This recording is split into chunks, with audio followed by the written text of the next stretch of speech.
Really? Whoa. Wait, it's Don Lumber? Yeah. John Lumber. Yeah. You know the dog?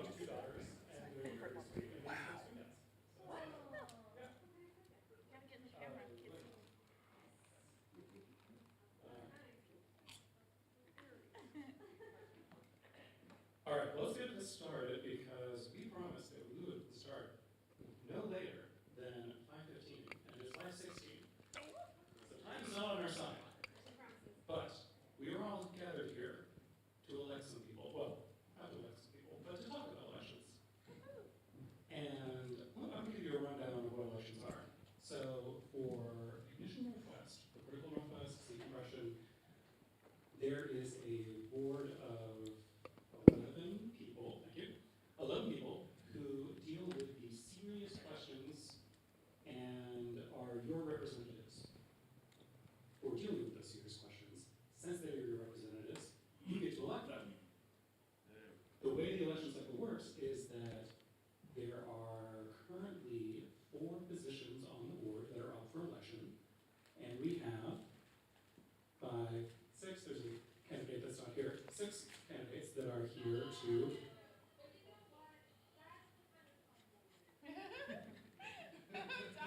That was like a relay in the conversation we had 2 minutes ago. I'm so scared. All right, I think the ghost says stopped. There might be a yoga ghost. There was talk of there was a yoga happening over there somewhere. Anyways, so we have 4 positions and we have 6 candidates. I'm going to tell you the candidates' names, both legal and playa, and then I'm going to have each candidate talk about themselves, which is very scary, but they will have a microphone for comfort. Comfort, it's an emotional support microphone, thank you, yes.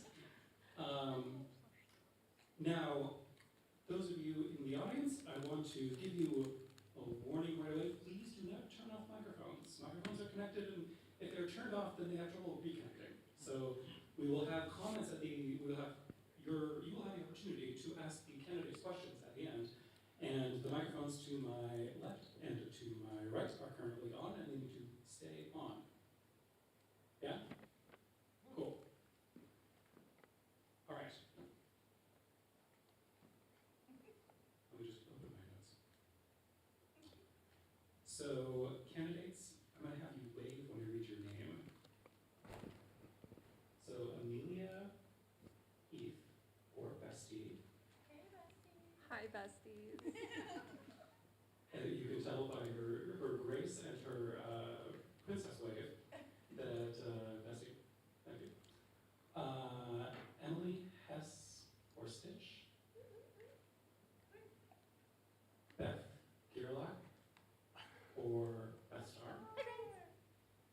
Scott, Blomquist, or Feynman. Sarah Ward, who is going to get the video later. We do not have a fly name for her, so think of something and then suggest it to her next time you see her. And then Kelly McGee or Thursday. All right. So now that I've told you who they are, I'm going to tell you who they are. And we're going to start in the order chosen randomly. All right. I'm Feynman. Most of you have probably seen me at least once before. I'm currently on the board. I'm running again. I started about a half a year into a 3-year term. And if I'm reelected, I'll be the longest standing board member currently on the board, which is a big part of why I'm running again. So one of the things that I think, this is not my original work. I think this is kind of work that has been developed in collaboration with a lot of the people that are riding the burnout cycle roller coaster. I think that some dynamics that we've spotted that contribute to burnout is that there's sort of this natural, you can make it for so long and then you burn out. And the thing is, if everyone started at the same time and burns out at the same time, then whoever's next has to restart the machine having just lost 90% of the knowledge, right? And so I'm trying to be part of that continuity story. And I'm trying to, like, there were moments in the previous year where I considered whether not running and retiring would be the right thing for me to do. I'm not really confused about that. I think that running again and helping push this continuity just a little bit harder, will I have less energy in this cycle maybe than I had before? Perhaps. But I think for those of you that know me, I'm a fairly steady, reliable, predictable person. And so like my burnout cycle is kind of like around I would like to claim, respectable median. And I want to kind of like harness the energy that I still have to just sort of help keep everyone else's energy up and help continue the upswing that I think that we're on. The Elon Musk gesture right there. Continue the upswing that we're on. That I think, you know, like I and the others on the current board feel pretty good about and want to keep going. So that's me, Feynman. Hi, besties. I brought notes because I get nervous. I'm Bestie. You might know me from the Well, Pastel Cloud Castle, the Content Committee, or DJing at events. And since I have the microphone right now, I want to take a little bit of accountability and say, regarding the Taylor raves, I'm sorry and you're welcome. I've been a part of the community since Critical 2021, and like many of you, hopefully, it's become a huge part of my life.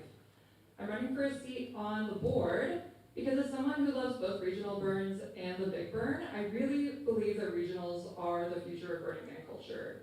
And I'm probably heavily biased when I say this, but the Ignition and Greater Seattle burner community continue every single day to blow my mind with their intelligence, empathy, and imagination. And I really believe that we can serve as a role model for other regionals and other regions to continue the great work they're doing and to step up their game. Something to consider. And so I want to serve on the board to help continue to create and refine spaces where our people feel safe and empowered to dream big and make a better world for everyone through our projects and events. In my professional life, I work in procurement and strategic sourcing, which sounds really boring, but I really love it. In that work, I spend a lot of time negotiating and writing contracts, managing relationships with vendors, and building and improving processes and communication. I'm really excited to continue to bring those skills to the Conduct Committee, and as a board member, I look forward to finding other opportunities to help make Ignition Northwest a more fiscally, environmentally, and socially sustainable community. Thank you for your time. Stay hydrated. Oh, it's me next? Me next, but there's two. thanks, yeah. Hi, everybody. I'm Beth Starr. Technically, my legal name is Elizabeth Gerlach, in case you needed to Google me, just to be clear. Let's see. I have been burning since 2006. I moved to Seattle in 2011, and I started getting involved with Critical around 2018, volunteering for Spacement. And I did this thing over and over and over again, which was, I wonder how this works. And so then I volunteered, and I didn't understand yet, so then I applied to be on Spacement and got to be on Spacement for 2 years for Critical. Kind of figured that out and wanted to know how directorship worked, so I applied for directorship and did that for a year and got very tired and took a year off. And then really just realized that I still had too much curiosity about how this thing that we do every year happens, and had the opportunity to be appointed to the board. So I have not run before. I was appointed to my position on the board in 2024, fall 2024. So I've been the events committee co-chair since then, so a year and some. So that's sort of the highlights of what I've been up to.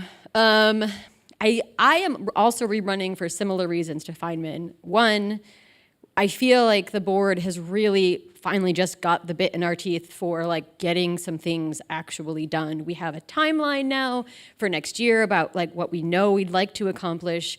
And I really feel like I just figured it out. This is a really complicated job, and you have to sort of decide what's important to you and really focus on that, and no one tells you what that's going to be.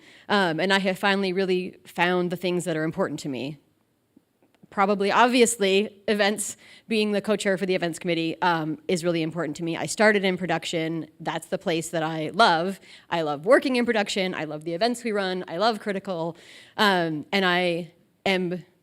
It's very close to my heart, and I want it to keep going, and I have strong opinions about how that happens. And so I would like to continue helping those conversations and supporting the production teams, both for Sea Compression and for Critical moving forward.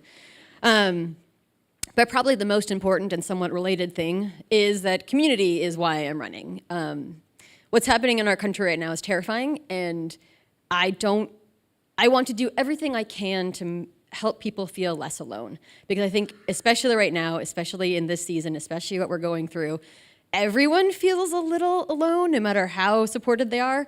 And anything I can do to help foster more environment where we get to remember that we are together, we are not alone, we have each other, feels like the right thing to be doing right now. Thanks. All right. Hi, I'm Stitch. I started going to Critical in 2017, bringing my kids. It's been an annual thing for them, and so it's also been really dear to my heart.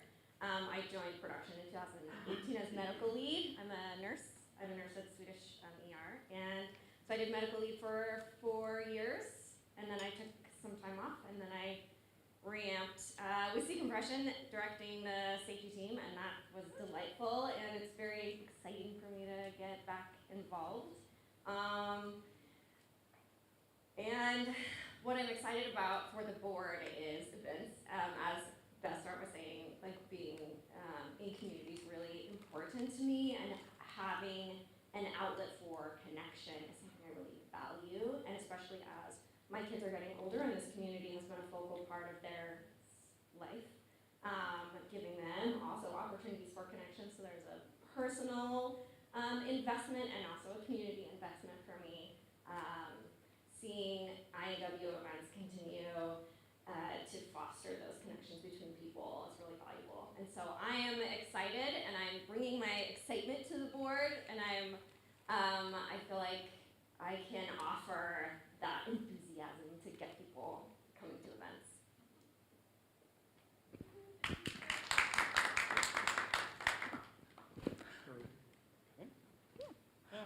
Hello, I'm Thursday. So I went to the Big Burn in 2019.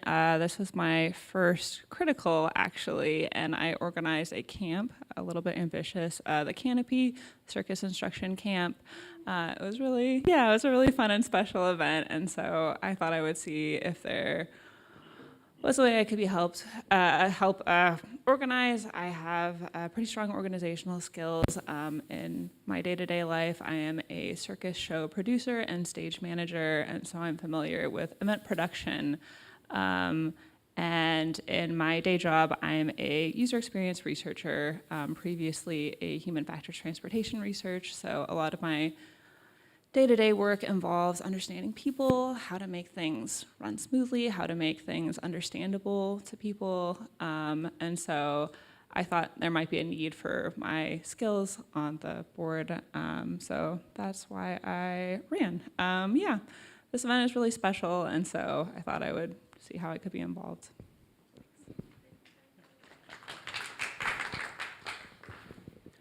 And now we have, so as previously stated, we do have a candidate that is not present, but they made a video, which we are going to watch right now.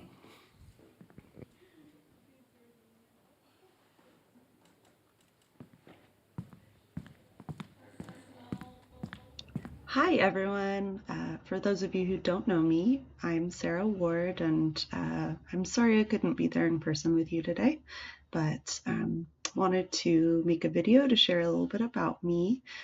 I've been attending Critical.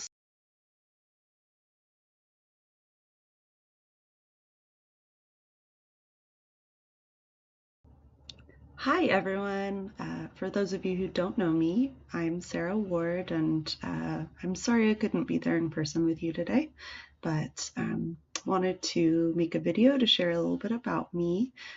I've been attending Critical since 2018, camping with Hypnodrome, and I, like so many of you, value this community, and I get a lot out of participating in the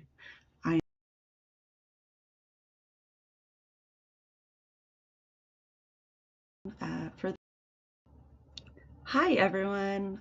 For those of you who don't know me, I'm Sarah Ward, and I'm sorry I couldn't be there in person with you today, but wanted to make a video to share a little bit about me. I've been attending Critical since 2018, camping with Hypnodrome, and I, like so many of you, value this community, and I get a lot out of participating in the INW events. And I'm running because I love this community, and I believe in its power to connect people through art and creativity and self-expression and sharing experience. Hi,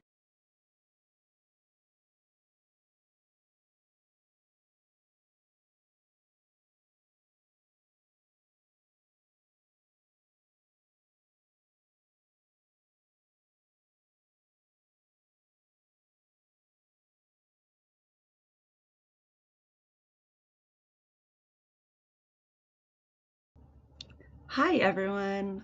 For those of you who don't know me, I'm Sarah Ward, and I'm sorry I couldn't be there in person with you today, but wanted to make a video to share a little bit about me.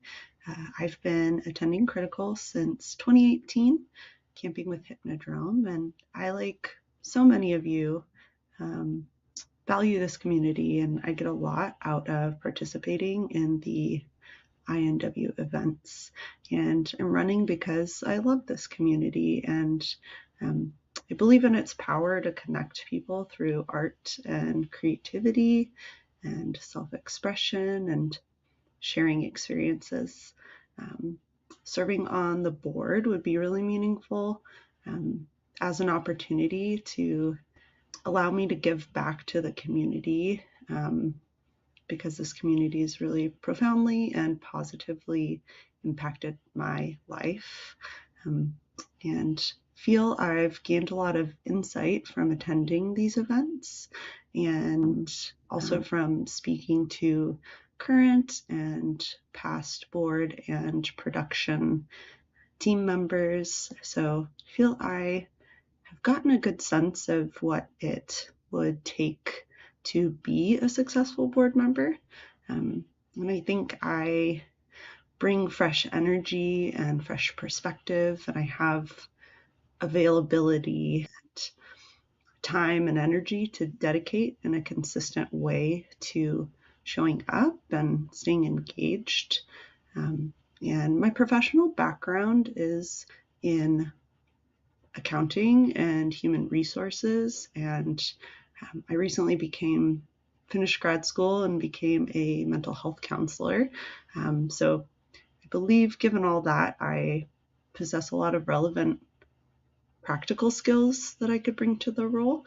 I've got experience collaborating on diverse teams, managing and implementing projects, and problem solving. And as a counselor, I really care deeply about creating safe spaces where people feel safe and heard and supported. And yeah, just want you to know that if I were elected, I would be committed to helping the INW organization continue to thrive by working collaboratively and intentionally to strengthen the systems that support its volunteers and participants and artists. So thank you so much for listening and for considering me.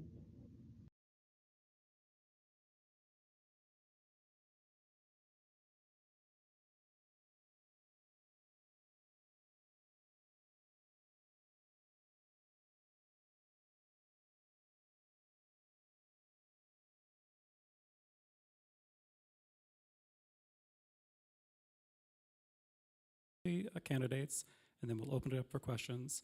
I want to remind you that elections are open for 2 weeks. They start tomorrow, and the link to make your votes will be available on all the socials and the emails and the text messages. And I want to caution you to only vote for 4 people because there are only 4 slots. If you vote for more than 4 people, then your vote becomes invalid because we don't know who you mean. All right. I will, okay. In this community, many of us wear many hats. It's probably a good place to start. I am now taking my candidate hat off and putting it right there on the chair. And I'm putting my president of the board hat on. And we're going to talk real quick about conflicts of interest and how we deal with them. We, the board, aspire to be transparent and above board and to not do self-dealing and all of these sorts of things. Yeah, both above board and at exactly the board, but above board, Yeah. lowercase board. And in that vein, so conflicts are not inherently problematic. They're not inherently unethical. They're not inherently illegal. How we deal with them is a very important thing, right? The way to deal with them is to be aware. This involves education, this involves conversation, this involves self-awareness, this involves mutual awareness, and this involves occasionally re-asking this question. It may be the case that this has been done before, but to my knowledge, this is the first time we've ever done this at the election town hall. It seems like a great place to start an annual tradition of making sure everyone has freshly disclosed any conflicts of which they're aware. And we're going to do that now. I will start by saying What are some examples of conflicts?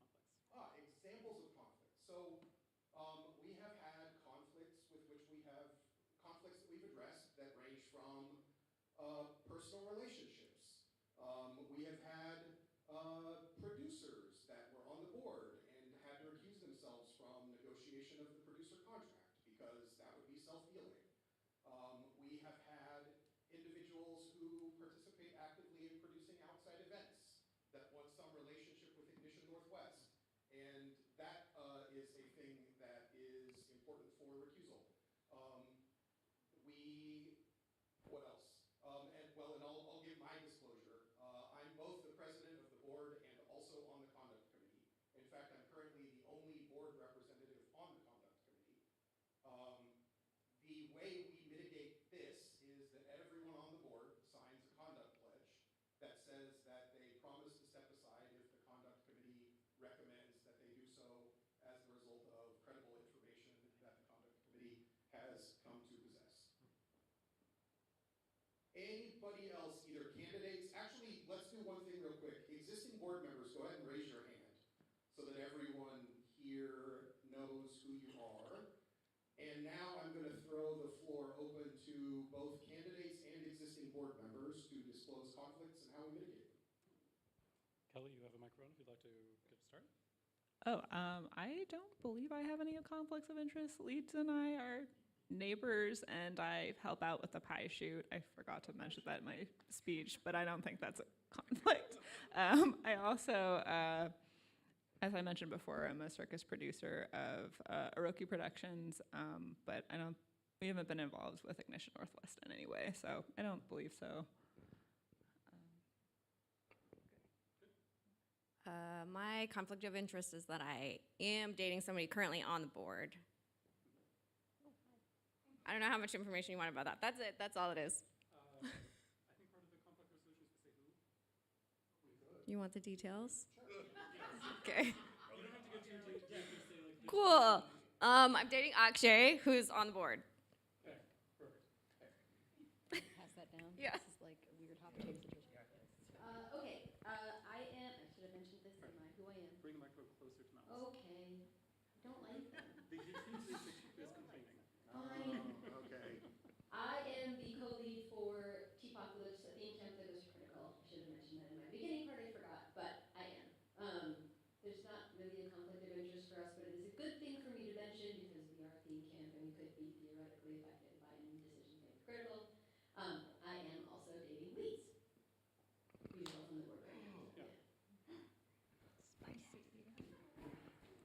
Let's see. Conflicts of interest for me would include I am currently serving on the conduct committee. And I don't know if this counts, but I'll say it anyway. I am the LNT lead for the well. You're welcome. Thank you.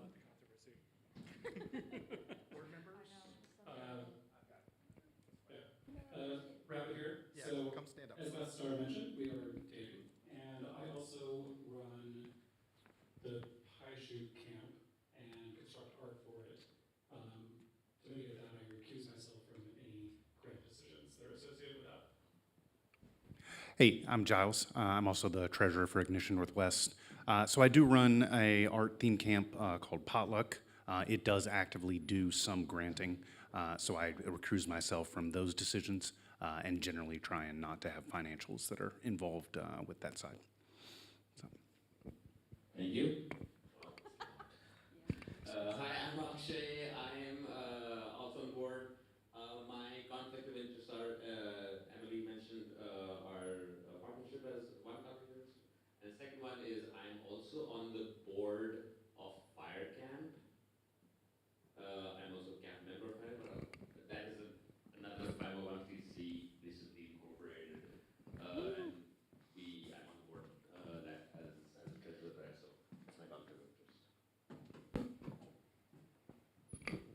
Should I get up? Sure. I tried to hide from this because my term ends in a couple of months. Hi, I'm Megaphone. And one of my conflicts of interest is that I am theme camp lead for Undisclosed Location. And so, if anything, I think that we've applied for grants in the past. I am a granted artist, so when I was serving on the grants committee, I recused myself from voting on my own grants and the grants for my camp. I have an example of a conflict that came up last year. I was a day lead for the Camp Do More Now at Burning Man a couple years ago. And that same year, I was approached by the people from Deep Playa Campout, and they wanted to use our tax ID number for ticketing purposes because they did not have their own because they're not incorporated.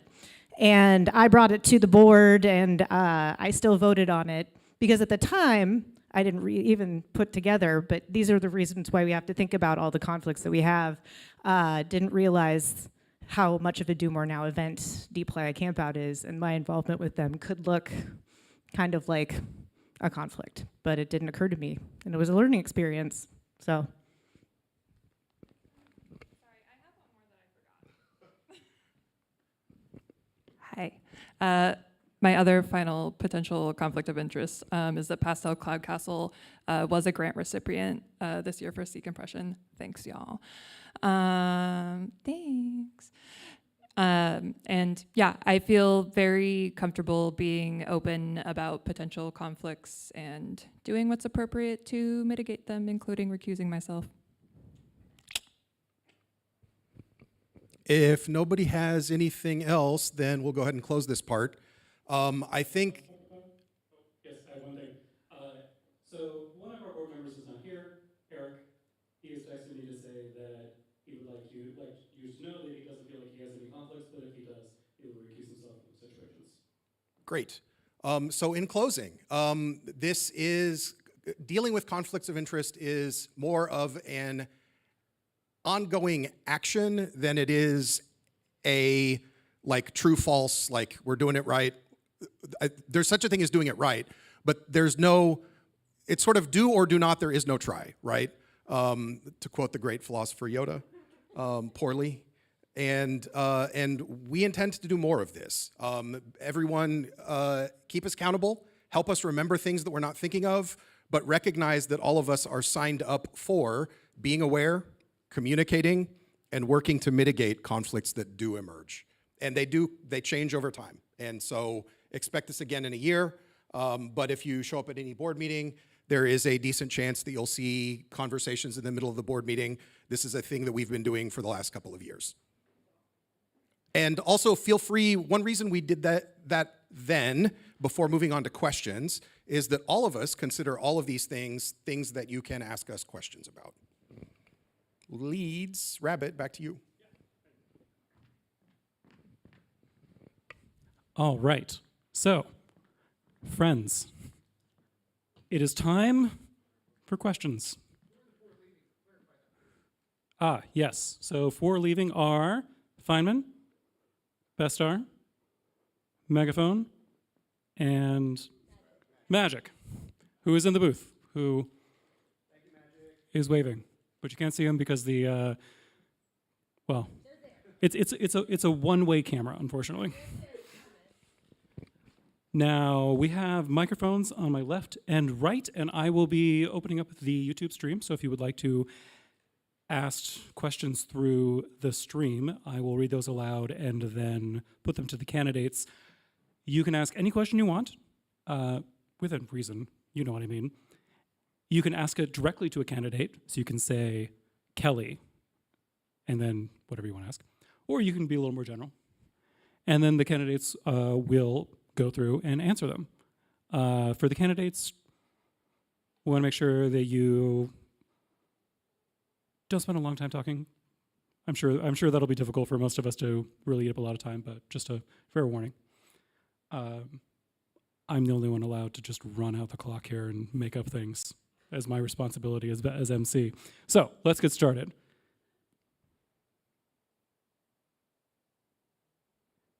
Does anyone have any questions? Thank you. First of all, congratulations on running. It's great to see so many applicants for our spots, so appreciate that. And then for the 3 non-serving board members, I'd like all of you to answer, please. How many board meetings have you attended, and when was the last one?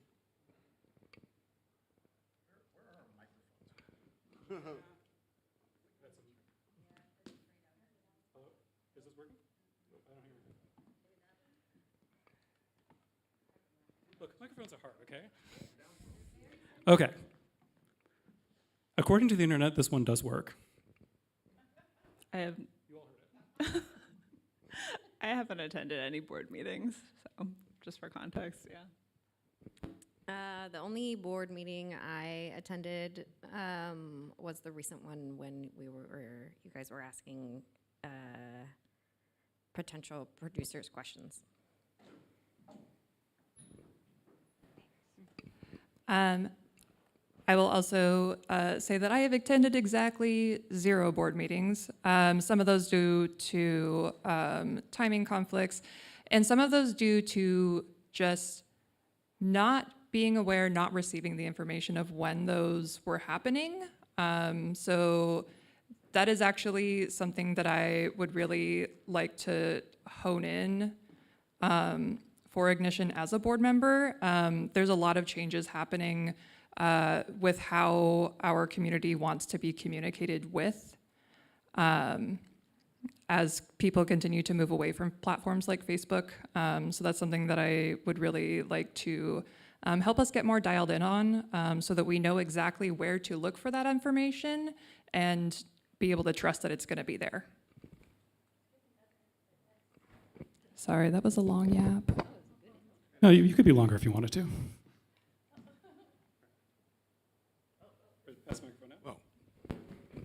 I've been to lots of board meetings. I run most of them. Thank you for your service. Context is important. I have also attended many, and just so everybody knows, third Wednesdays, yes. And if you aren't on Facebook, that's totally fine. You can go to the ignitionnorthwest.org and ignitionnw.org calendar. You can Google exactly that. All the meetings are on there. They are as up to date as we can be. I definitely broke it and fixed it, so I apologize if anybody missed the last events committee meeting. That was my bad. But yes, we are. If you need to find out for any of the committees, any of the board meetings, they will be on that calendar. And yes, there should be more. And I'm so excited about someone taking that up. So. But there you go. Just FYI. Fantastic. That calendar you can also subscribe to so that it will appear in your kind of combined calendar. Yeah. All right. Questions? You have a question? Okay. This also is like a talk show. Like we're running Hi, friends. Thanks for running. I'm sorry that Sarah can't answer these questions, but we'll imagine them. I've been doing stuff with this org for a long time, and there's kind of two burning things that I think are always really important. One is volunteerism in our community, especially in hard times. And so the history of that is not something I can cover right now, but all of you, I'd love to kind of quickly address volunteerism in our community. And second is, the work of the board is no light job. It is a lot. This community asks a lot of you, and that is not only time, presence, integrity, decision-making, standing up. I have not been on the board, but I've been in the board realm and known a lot of people on the board. And so I guess that question turns into, how does being on the board fit into your life and not burn you out? Because we need you to not burn out. So volunteerism, and then how being on the board fits in your life and you're not going to burn out. Self-care kind of stuffy. I have the microphone, so I'll go first. Caleb, you know that volunteerism is also near and dear and close to my heart. And you know, the events committee this last year has worked really hard to try to shore up our volunteer community. We were this close to having a volunteer committee, and we were real excited about that. I am still hoping that's going to be a thing that happens. I wish that I had the time to do it, but I have a committee that I currently am committed to. So yes, I absolutely believe the same thing. You know that I have been sort of pushing to get our volunteer hours rollover policy with the idea that if you, I'm just going to be a very quick example, if you worked critical 2024 and you earned a ticket for 2025 and you get COVID and you can't come, I would like there to be a policy that we can automatically roll over that ticket for you, right? And I'm not alone on that, don't get me wrong. Lots of board members think this is a good idea. It has been more complicated than we expected, which I feel like is the byline of being on the INW board, but it is more, volunteer fate, also more complicated than we thought it was going to be. But yes, I also think that's super important, and I think that it should be a priority, especially now, especially with the financial situation that our country is in. Even more and more, less and less of us can afford to buy a ticket for fun stuff. So making sure our volunteers get their tickets and their rewards, I think, is super important. Burnout. I was like, what's the second thing? I think my experience, having already been on the board for a year and a bit, is I avoid burnout by taking breaks. I do the things I need to do, and when those things have been completed, I still go to meetings, I still read my email, I still stay on Slack, but I do not pick anything else up. I give myself a break and don't think about INW for a while. From Christmas to New Year's, I did not think about INW. I know that sounds like a short break, but I promise you it was not. And that is kind of how I've been doing it. When I start getting, to the point where I'm like, I don't want to go to this freaking meeting. Like, okay, I'm going to go to this meeting, and then I'm not going to do anything for a while. There's 11 of us. We can cover. We don't have to be on 24/7. Yeah. I think there's definitely a leading thread between the conversation of burnout for board members as well as in general, and especially when it comes to volunteering and getting our volunteer pool up. I would also love to revisit some of our policies and understandings around incentives for volunteering as they currently stand, and come in with fresh eyes and say, like, what can we look at differently? What have we tried? Why did we stop trying it? Looking for new things to try, and also being willing to revisit things that maybe didn't work in the past, but now a circumstance has changed that it's worth trying again. As for myself, all of the unhingery happening in the world in the last, forever, has really been a test of my own personal mental health and resilience. But it's things that are still important to me, right? So part of the work of self-care for me, in terms of knowing when to take breaks, knowing what to prioritize and what not, has been within the mindset of doing those things so that I can continue to build my own resilience, so that I can keep showing up. And I really want to support other people in that as well. Part of why I feel like I'm a good candidate for the board is my enthusiasm and like hype for volunteering, because that's where I found my footing in the community. Was when I showed up to my first critical. I felt very out of place until my volunteer shift happened, and then I was like, oh, duh, obviously. And so I get really excited about volunteering, and I feel like enthusiasm is contagious, and so I intentionally keep that up. And especially getting more familiar with how our volunteer policies go. I think the more that we communicate openly to the community about what our volunteer policies are, I think the more we can get people on board for volunteering so that they know what to expect and what they're going to be getting in return. I think it's good to have motivating policies around volunteering, or at least community standards around volunteering, that we all have to volunteer. The events don't happen without volunteers. We need them. And we also need our volunteers to not burn out, and so we take special care of them. It's all important. It all has to work together.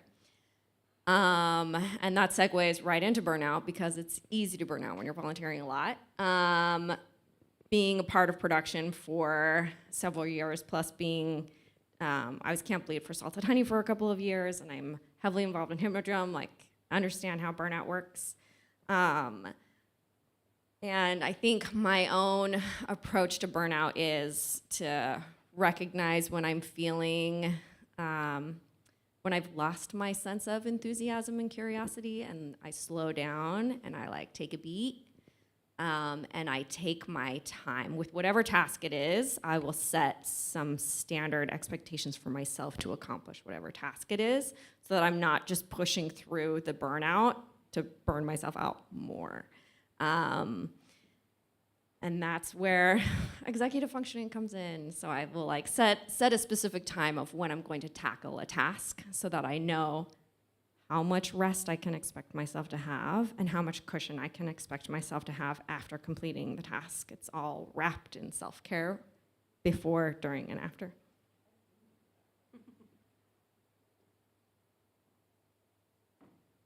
Yeah, volunteering is also really important to me. I think same as the other candidates. I volunteer as a stage manager at various productions, and as front of house for a lot of my friends' shows. I really understand how important volunteering is to make exciting events happen for our community and to keep our community together. I also manage a lot of volunteers in my role as a producer, and I think an important part of that is to just communicate clearly to your volunteers what's expected of them, how much you appreciate them, what their tasks will be. I think people really want to help. They just need a lot of communication and sometimes a little bit of hand holding, which I think is really great. As far as burnout goes, I feel it's very important, same as with volunteers that I manage, also for myself to know what my duties are, what my schedule is going to be as far in advance as possible, to try and do any pre-work that I can before big events, and to just know every year I produce a show at the Georgetown Steam Plant, this historical circus show, and I just know this is going to be a really heavy time, and I need to schedule some time off after the show. And so I think just taking the time is really important, and just setting expectations for myself and for others.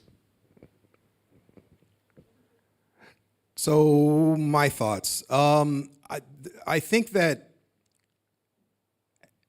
there are a lot of people, and we even heard some examples of this among the candidates today, who aren't necessarily aware of where we need help, how they can help, and so on.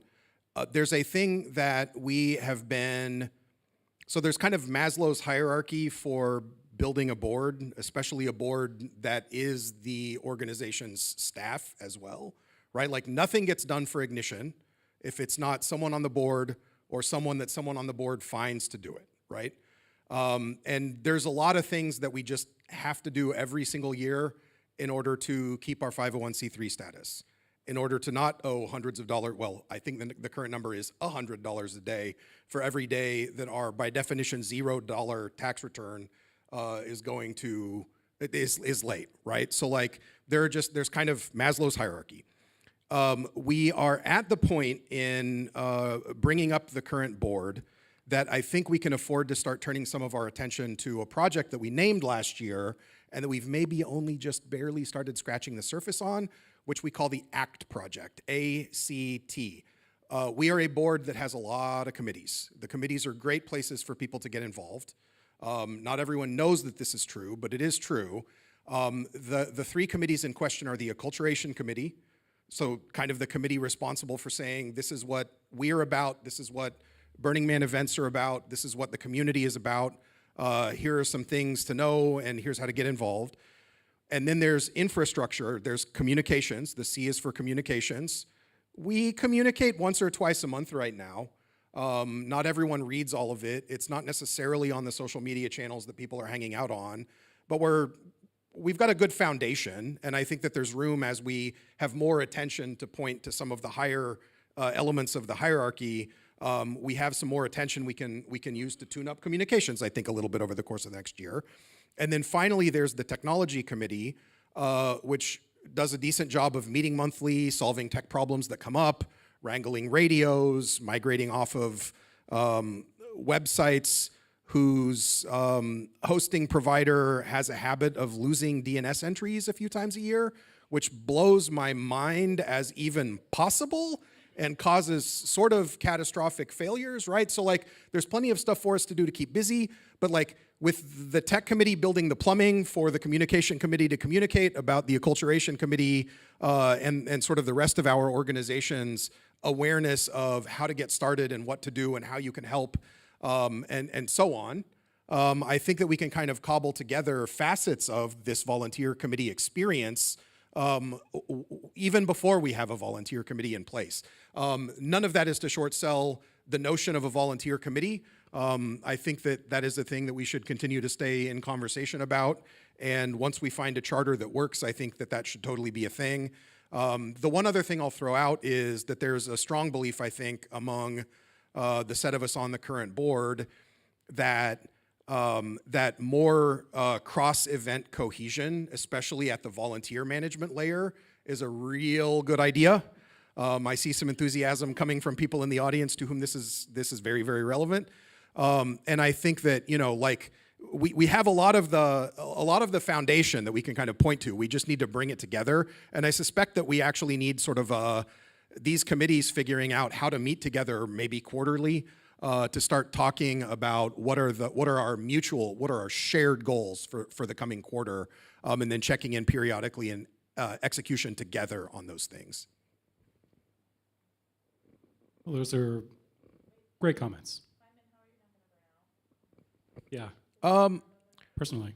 Yeah. Well, so I've talked to the board a lot about this actually, and we all think that there are lots of things that I can continue to work on while not necessarily being the, by virtue of having been around the longest, but I don't have to by default be the person to whom a thing falls, right? And I'm aware of that. I've explicitly said, hey, everybody, like, I want to make sure I don't burn out. Here is where I am, you know, on the roller coaster. I think the whole board kind of understands that I'm not immune to that cycle. And I think that we do, and this is a big part of the magic, is I don't believe in being the only person capable of doing anything. Anything that I do, I want somebody else watching or riding along on. We've been watching for opportunities to do that. And the idea, all of us together share this idea, is even more of that going into the new year. All right. We have a couple of questions from the chat, and then we will return to the live room. So Crystal asks, can each of the folks who aren't on the board say that they know what the time commitment is, particularly between critical, Burning Man, and sea compression? I understand. I don't know. Should I just like say more about it? Or? I think I understand the time commitment. So part of your calendar is now being eaten up by this. Yes. Yes. Yeah. I think it's actually in the application for the position that we state as the board, here's the time commitment you can expect, so that everyone applying has to say, yes, I understand. Megaphone, it's in there, right? Yeah, okay. Yes, I understand the time commitment. Although I might be conflating my time commitment for what the board is expecting to the time commitment that my most previous director position was requiring. And they're not the same, but there is, but I do feel like I understand the time commitment. Yeah, between the form and having chatted with a handful of current and past board members before submitting my application, yes, I understand the time commitment and I'm good with it.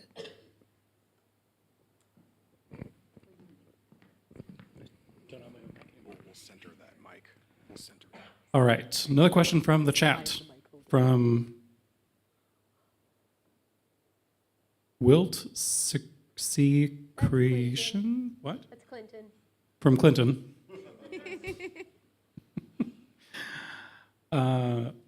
What about a social media lead? I believe that is the communications committee at the moment. Yes, I think all social media currently is run by the communication committee, which Megaphone is currently chair of on your own.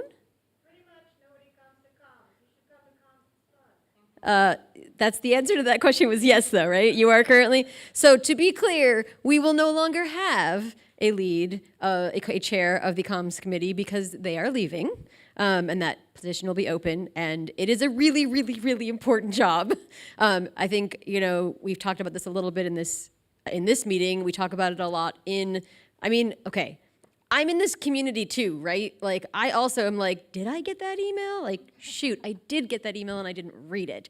So I understand that we are constantly talking. So yes, and also, you don't have to be a board member to be on the committee. So if you want, when's the meetings? Fourth Tuesdays every month, or check the INW calendar. You just show up. And if you can't figure out how to get on there, PM me, PM Megaphone, we will help you get there. Like, if you're interested, please find a way to get there, because we need the help. Okay.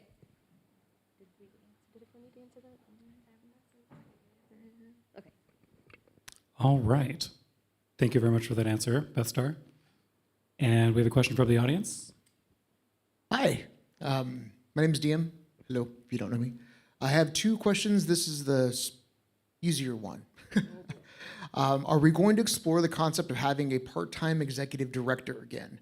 Although there's many reasons to do so, one key issue is there's a ton of back-end work that should not necessarily be held by a volunteer, like paperwork, legal, cohesion between events, etc.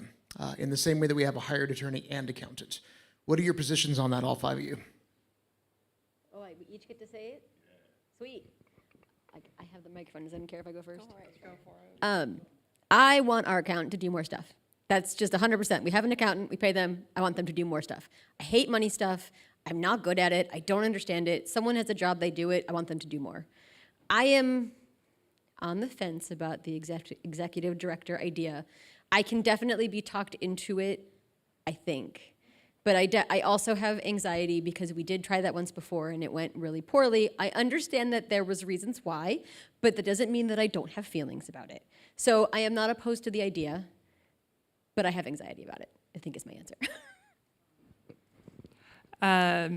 Yeah, to kind of tag off of that, I'm very open to the idea, and I think that if that's something we're going to do, we need to be really, really intentional about it. and set clear, really, really clear expectations for that role, as well as for the others interacting directly with that role.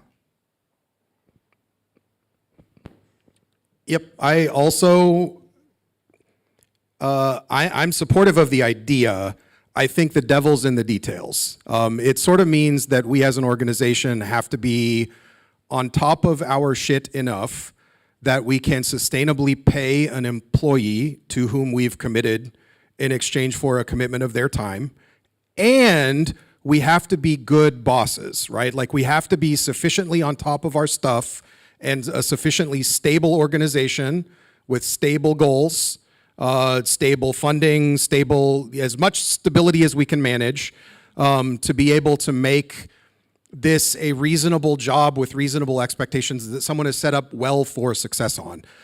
That said, like the idea of having someone who actually is getting paid to have time available to take care of some of these things on Maslow's hierarchy, it's a really good idea, right? Like us investing as an organization and getting good at the sort of things that would make us decent employers for a part-time executive director would be really, really, really good. Good for the future of the organization. I'm just acutely aware of what new things we would have to be good at in order to get to that end state. So true, bestie. I am 100% in favor of hiring out professional help in whatever area we need to hire out professional help. We're a big organization. It's a lot of people. A lot of people are affected by the decisions that we make. And we're a community that is still growing and want to continue growing. And that is going to take a significant amount of organization that not everyone on the board is qualified to really run by ourselves without professional input. So if we need hired help, then we need hired help. That's how I feel about that. There you go. Yeah, this is an issue I'm super informed about, but it would certainly be nice to have somebody who is more dedicated to that. I'm assuming there's reasons why this hasn't happened already. I know that there's a lot of difficulty with adding more paid employee to like mostly volunteer organizations. And I think before making that step, it would be important to make sure that the organization was able to support this person. Thank you. I appreciate that. Now, part two. So kind of as a background, we got our 501c3 in 2010 in June, but the organization actually started in 2004. One of the things we did with the initial founding, 2 years into it, at 2006, we actually hired an external agency. One-man show by the name of Randy Engstrom was actually one of the original board members, founding board members, and he and I wrote the bylaws together a long time ago. The question is, because of that time, it's been over 20 years since we wrote the bylaws. There's been minor changes, and I mean minor. There's been no major changes in 21 years, which I don't think is necessarily a good thing. It should be revision, in my opinion. But the question here is, does anybody here support just a straight up bylaw review, either done by a professional outside consultant or an internal committee? Now, to help define what I mean by bylaw review, this would mean examining, if possible, any revisions to term lengths to prevent burnout, mission, structure, or vision of INW, and all of anything that's in the best interest of the organization, because I can guarantee you INW in 2004 is not INW in 2026. So that's what I'm proposing, and just want to curious what your guys' instant thoughts are of that kind of large ask.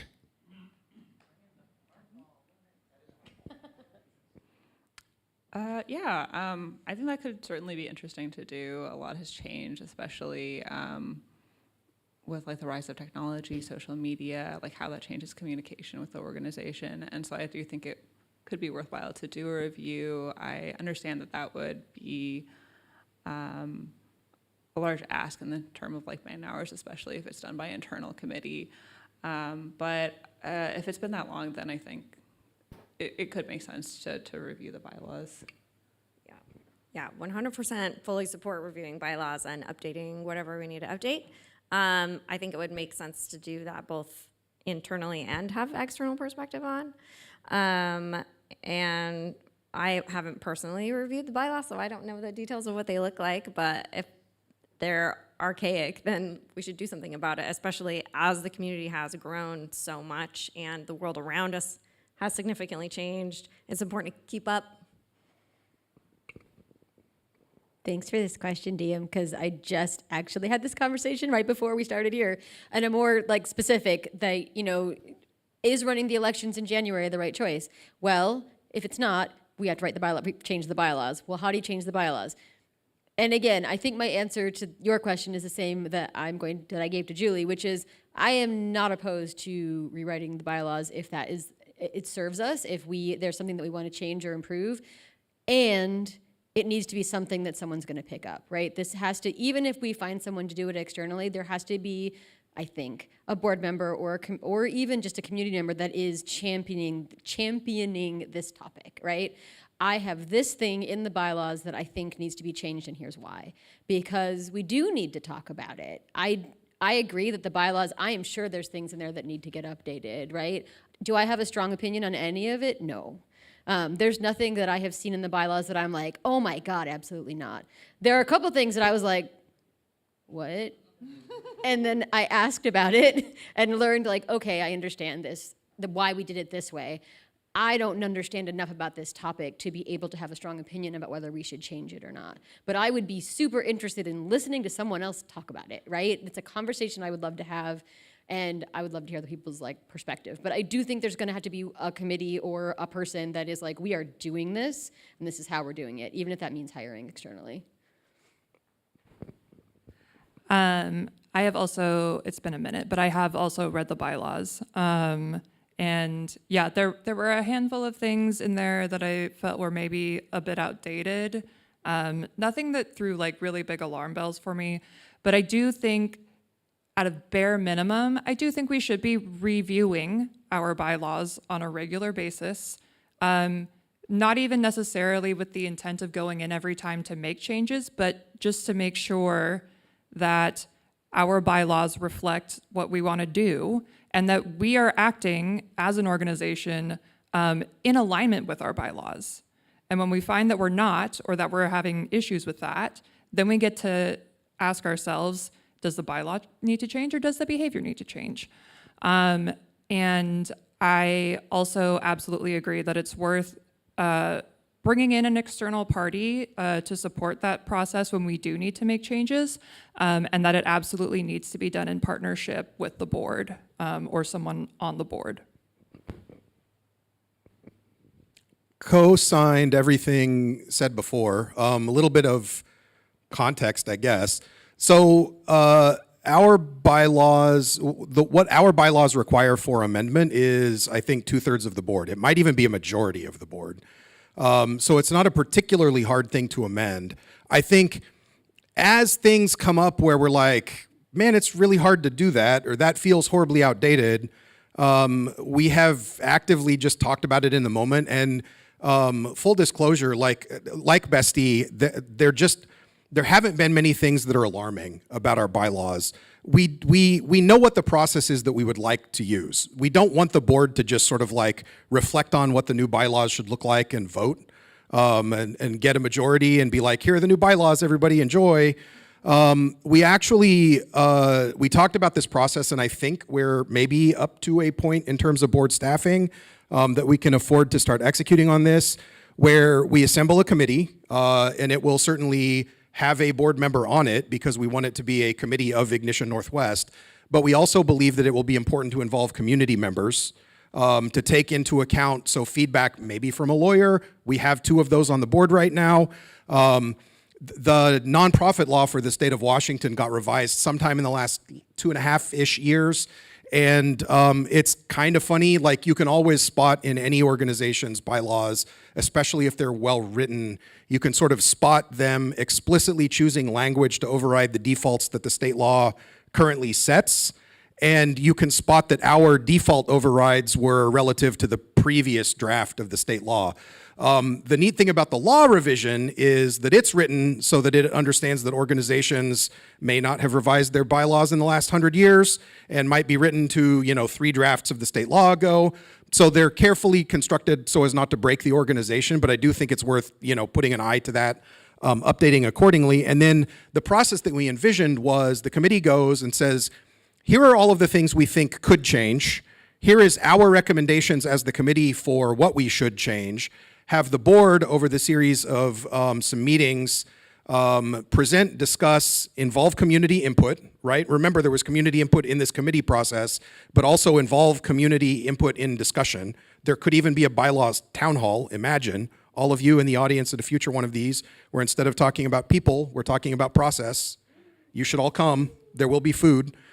And then once the board has kind of like figured out what the package is in response to this feedback, we were actually anticipating, this is no promise, right? I can't make this promise unilaterally, but we thought that getting the community to actually rubber stamp the bylaws, maybe put a yes/no question in an election that says, as advice from the community, we will publish the statistics on yeses and nos that we get here.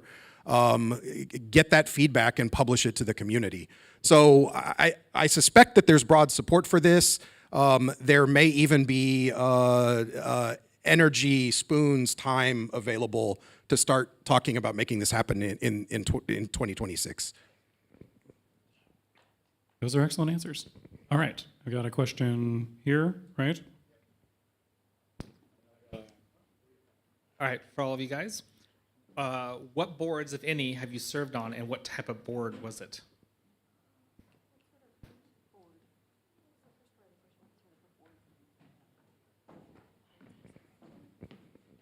Sorry, I'll repeat, apparently. For all of you, individually, if you have, what type of board have you served in previously, and or have you served on a board previously, and what type of board was it? I have not, but I have. My late stepfather served on the board of the Washington National Parks Fund for many years, and so I definitely spent a lot of time sitting in on those meetings with him and picking his brain about that. This is my first board. I came through from production, and it is very different. That is the thing. It took 6 months learning. I think, there's a lot of people in this room that are on production, and production is very fast-paced, and you make a decision and you move on. Ignition, the board is slower, and there's a lot more research and thinking about it and coming back to the next meeting about that, and I had to learn to slow down and be patient. Things do happen, but they happen at a much slower pace because we don't meet the same way that production does. So this is my first board, but I have been on it for a year, and I love it. I like it more every day. I've been on a couple boards. I was part of Burn Blue, which was a Seattle blues dance organization. We were a 501c3. I helped run Emerald City Blues Festival for a number of years. This is going to sound real cheesy. 15 years ago, I was the president of the Seattle chapter of the International Moms Club. It was actually really fun, and it was a group of women focused on, well, mostly women, focused on what do we do with these small humans? And so we would do play dates and organize field trips, et cetera, and it was really fun. So yeah, I've done a couple of boards. I like it. It's fun to be involved in what's going on. I have never served on a board before. I'm really curious about nonprofit boards, considering setting one up potentially in the future for my production company, but never been on a board before. Yeah. I have been on a homeowners association board before, and I no longer believe in homeowners associations. Woo! Yeah, screw them. And technical advisor for a couple of startup boards and this board. All right, we have another question from the audience. Hi there. I am Thespian. A lot of you know me.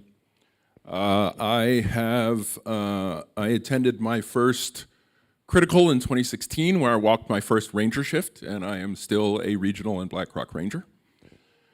And I was a founding member of the RAC, which we are almost done winding down. So I've done a fair amount of volunteering. So this will be more of a statement than a question, because you have graciously answered the question I was going to ask. which is about the ticket rollover policy. What I don't understand, given that I have been speaking to this board privately and publicly since the spring of 2024, is why it hasn't been done. This organization runs on volunteers. Without volunteers, it doesn't exist. Taking care of volunteers should be job one. I stated publicly and have lived up to the fact that I have not attended Critical since 2023 and do not intend to attend any INW events until this issue is taken care of. I'd like to. I love you guys, but I'm not doing it. If you are going to revise the charter, I would like to see enabling volunteers in the core mission, because that is job one.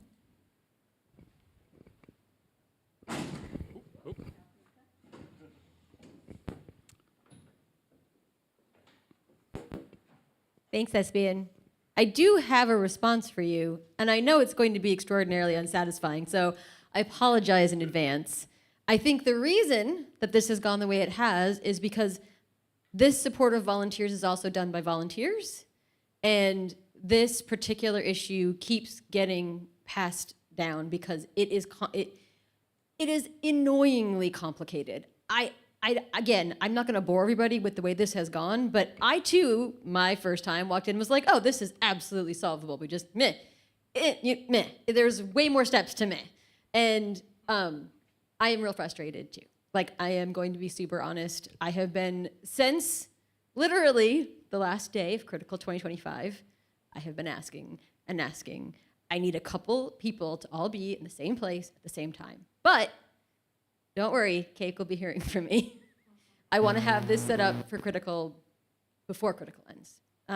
That is my goal. And even if I'm not on the board at that point, I am not letting this one go because it's so close to being done. And nobody thinks we shouldn't do it. Well, I don't know about nobody, but most people are on board. Most of the board is on board. It will happen.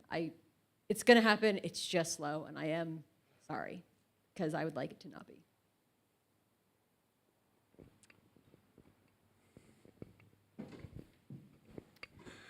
So as you think about the board and the resources of the organization, the volunteers, from a resource point of view, actually one of the things that surprised me when I first walked into this board was financially we were stable. I actually sort of expected from the outside of looking at things to expect that certain of the dysfunction that somewhat it interested me to help fix, finances was not one of them. Right. So as you're thinking about the board stuff, what's a passion project that you would like to use, that you would like to achieve? Right? Like you're thinking long term for this org, and we've talked about some concepts here, right, in terms of charters, volunteers. People have talked about owning land where we could have a party. You could, what would you invest the time and resources of this board in if you could achieve those things? I think right off the bat, a couple of things. As I mentioned, supporting communications in continuing to evolve with our community to make sure that, I know that we have all these things online in this place, in this place, in this place. And I keep hearing that our community doesn't know that. And you can lead a horse to water, but it has to think. Including me. And so, working on the communications committee is something that I really want to do in terms of continuing to right size that so that we are getting our information out there and getting people excited and hyped to be invested in this community, in what the board is doing and what all our committees are doing. And then as a member of the conduct committee, knowing the lore that I know of the RAC and this transition into our current conduct committee, something that I really, really am passionate about is establishing a sense of trust and integrity with the conduct committee and putting things in place to really maintain that integrity, so that people feel safe when they come to us when they need to talk about something, and that they know what to expect when they reach out to us or file a report. Because that's the first step of support and success to me.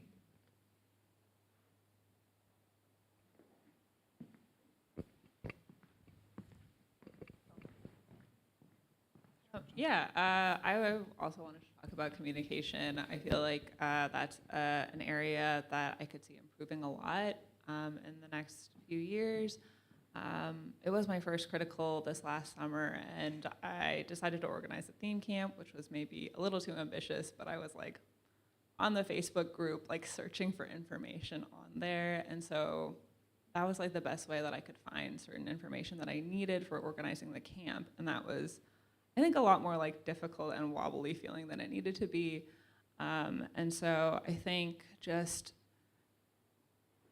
I have a passion for like communicating and organizing, and like I make a lot of documents and spreadsheets. And so I think it would be great to organize information in a way that's accessible to other people who don't already know it, and help them find that information. So that's something that I feel personally passionate about working on in the board.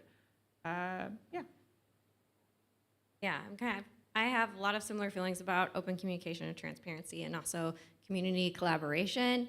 I think we have a very neurodiverse community, and we all receive information in different ways. And so having the information in one spot just isn't a sufficient way to communicate, because we all are gaining information in different ways. And so we could communicate the same thing in 6 different places and in 6 different ways. And that might not even be enough, because we have such a wide variety of ways that people absorb information. And so I think the more transparency, the more open, the more reminders we have, it might get annoying for some people, and it might be exactly what other people need. And that's why people can opt into newsletters or opt out or follow the page or not follow the page. Like, everybody can set their tone of the kind of information that they'll be getting. And so my enthusiasm is about having more transparency, and also being more open to feedback, to community input, to opening the floor for questions, for people to offer their ideas to whatever problem we're all trying to solve together. I think it's worth continuing to spend money on improving our location in the woods. And I think, we're currently in progress on that, and we'll continue to execute on spending money improving Masonic Family Park, if that was too cryptic. What? We're working, yeah. Yeah, that's definitely in progress. And then I think other things worth spending money on, I don't know exactly how to right now, but I think that there are, sort of on DM's theme about maybe hiring part-time continuous year-round staff for more things than just accounting, asset management, and law. I think that there might be some other ways we can kind of improve our continuity story with more people that are paid to think about ignition regularly instead of as available, which is what we get from us volunteers. And then there might be a way to hire like a comms person that writes things regularly, right? Like it might be the case that we could build our own monthly epic newsletter or something. I don't know if that's even the right information product. But like, it might be that we could do it on our own, but also, even if we have the energy and talent available for it today, that probably won't be the case in a year. But I can imagine hiring like a very low hours, maybe part-time consultant type person that just writes newsletters for nonprofits, that asks us a whole bunch of questions and makes sure people hear about it. Like, that might actually be an interesting idea. And I will explore that with the board. Woo. Yeah. I went last because I had to think about this because if anyone who's met me for 5 minutes, I get passionate and excited about a lot of things. Right now, like this 5 minutes, I think the thing I am most passionate about is the board having a timeline, and we did actually manage to write one and just finished doing that. Okay, we know the board every year has elections in January. So in October, we should be talking about what that looks like and having that written down so that it goes automatically on the agenda, right? We know critical happens around the same time every year, which means we know that the producer has to get hired around the same time every year. And somehow we manage to be a week late, 2 weeks late, 6 weeks late posting that application. So my dream is that we have this timeline and our agendas come from that timeline. We know this thing's happening in July, we should be talking about it in April, so that we're not constantly behind the 8 ball. I don't know, it's an experiment, we'll see how it goes, but I'm really hoping it means that we get the things out to the community that we need to in a timely fashion, because we've definitely dropped the ball on that, and I want to stop doing that. The timeline is great, Beth. You did a great job. All right, any other questions from the audience? Yes, I see a hand, a tentative hand.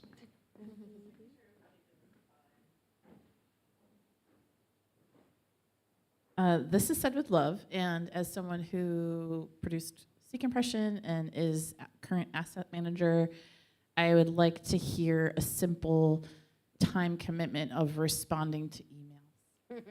Because I sent 6 emails to the board this 2 weeks ago, and I haven't heard a response. And I mean that with love, and I know you're all busy, and you know how much I respect you. But I just want to hear like how you are going to respond and what that commitment looks like. I have the mic, so I'll go first. I would like that to all be combined into the communications team, right? That we have, because we don't really have anyone that is the person or the persons that respond to email. It is, as Feynman said, as available, right? And if all of us are off doing something else, the emails don't get answered. Or what happens for me is I read the email and I'm like, I don't know the answer to that question. I'm gonna wait and see if someone smarter than me answers it. And then if no one does, eventually someone will go into the group Slack and say, hey, what do we do about this? I would like there to be somebody, and maybe that's the communications social media person, that is the person that's like, we have this question, we have to solve it, right? Or someone that can sort those emails. We do have a secretary. Again, I'm not, leads as a secretary. Right. This is we were both CComp liaisons, said with love. I think we don't have a process for that, and it would be nice to have one, because I agree. Even as a board member, sometimes I'm like, I know the answer to that, but it's not my job to say anything. I would love there to be a process. Like, we know these things get answered by this team, these things get answered by this team, these things get answered by this team. So that's my best answer. I don't have a solution, but I have an idea. Yeah, I'll co-sign that. We obviously have room to improve here. There's no question whatsoever about it.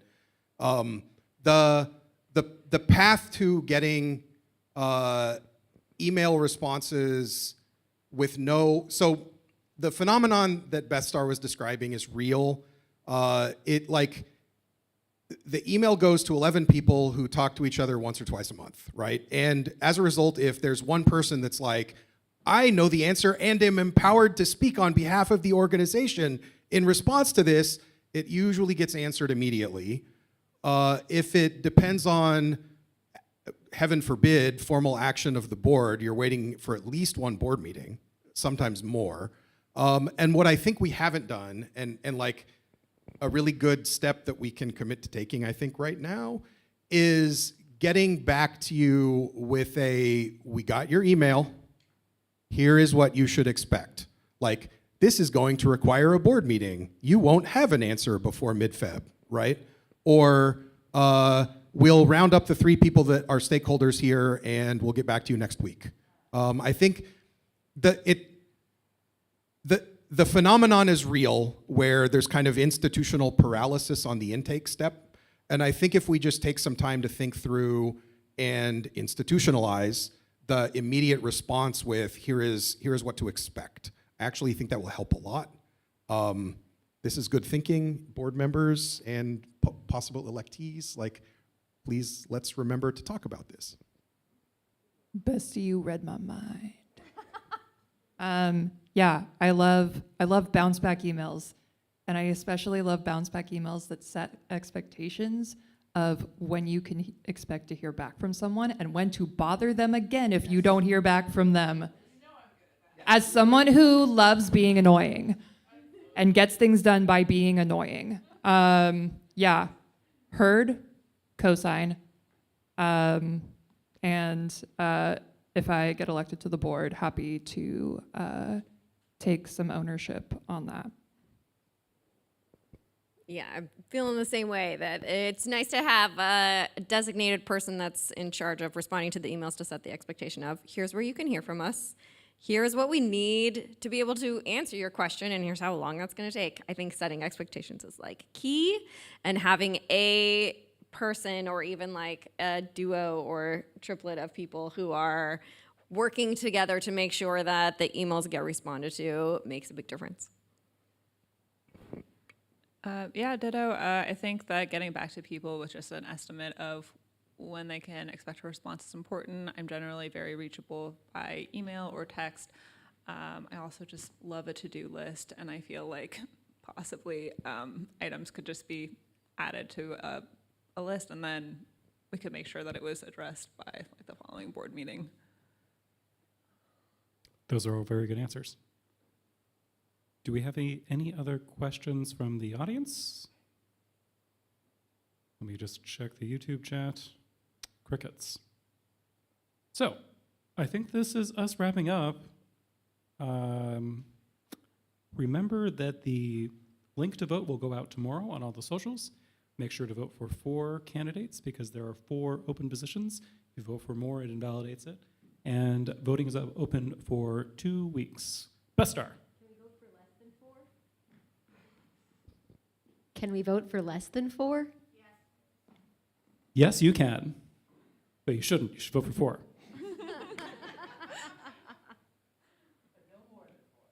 All right. Thank you, everybody, for coming. It's been lovely to have you, and those of you online as well. I hope that you had all of your questions satisfactorily answered. If you decide you have a question later, feel free to email us. We are going to be making some changes around here. Thank you, Caleb. See, setting expectations totally makes sense, but then who's doing that? And nobody wants to step on anyone's toes. Anyways, again, something we'll discuss. Please, please, please have some of the amazing snacks that I made with my hands in a clean kitchen, don't worry. And there are ingredients there in case you have any allergies.